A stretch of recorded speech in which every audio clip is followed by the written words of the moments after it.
nossos ouvintes aqui na Rádio Bandeirantes. Faleceu nesse final de semana o centenário ex-presidente americano Jimmy Carter, a figura proeminente da política norte-americana, principalmente depois de ter deixado a Casa Branca. Porque ele não foi bem visto como presidente. Hoje se fazem lisonjas e faz parte, obviamente, de uma despedida, mas o Carter, enquanto exerceu a presidência dos Estados Unidos, os 4 anos que ele esteve à frente da Casa Branca, não teve uma avaliação muito positiva, principalmente no cenário econômico e de política externa. No cenário econômico, dificuldades de crescimento e problemas inflacionários. No cenário da política externa, a ascensão do regime dos ayatollahs, o fim do regime do Shah no Irã. O Carter foi eleito lá nos anos 70 muito menos por suas qualidades e muito mais pelo escândalo, o rescaldo do escândalo do Watergate. O que aconteceu? Apenas para trazer para o público uma explicação. Quando o Richard Nixon é envolvido no escândalo do Watergate, que era o escândalo da espionagem ao prédio do Partido Democrata, o prédio que estava localizado, o Partido Democrata, o prédio de Watergate, em Washington, ele acaba sendo obrigado a renunciar, ele sofre processo de impeachment. E o seu vice, o Gerald Ford, quando assume a presidência, lhe dá o perdão, lhe concede a anistia, por assim dizer. Isso não pegou bem.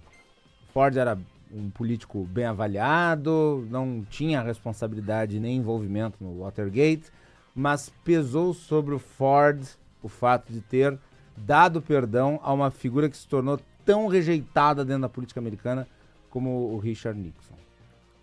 E o Jimmy Carter, ele foi a resposta da população a isso. Não só ao Watergate, mas a decisão do Gerald Ford. Aliás, o Jimmy Carter venceu o Gerald Ford, que concorreu à eleição seguinte.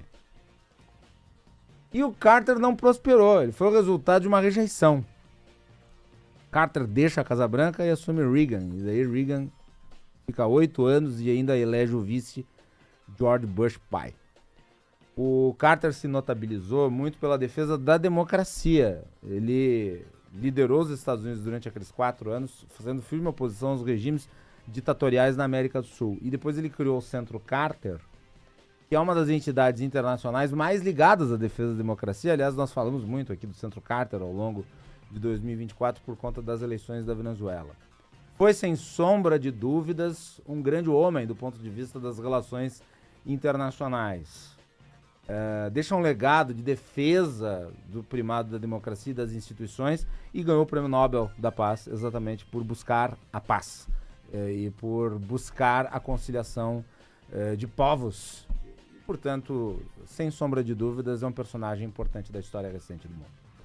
Sem dúvida, e recebeu o Prêmio Nobel da Paz em 2002, mas, você frisou bem aí, ele foi muito mais pelo momento político atual do que propriamente pelas qualidades, tanto é que depois da eleição de Ronald Reagan, que voltam os republicanos ao poder, em 1980, algo assim avassalador, foi uma vitória... 12 anos de predomínio republicano. Exatamente. A eleição do Reagan foi uma eleição sobre o Carter com uma enorme vantagem, depois o Reagan se reelege sobre o Mondale, daí num landslide em que ele só perdeu em um estado no colégio eleitoral e ainda faz o vice, o George Bush. Os democratas vão recuperar... George Bush pai. George Bush pai. Os democratas vão recuperar a Casa Branca só com o Clinton. Exatamente, em 96, por aí, né? 92. 92. Se reelege em 96. Está aí, se foi Jimmy Carter aos 100 anos. Temos um rumoroso caso, que é o caso do bolo, que agora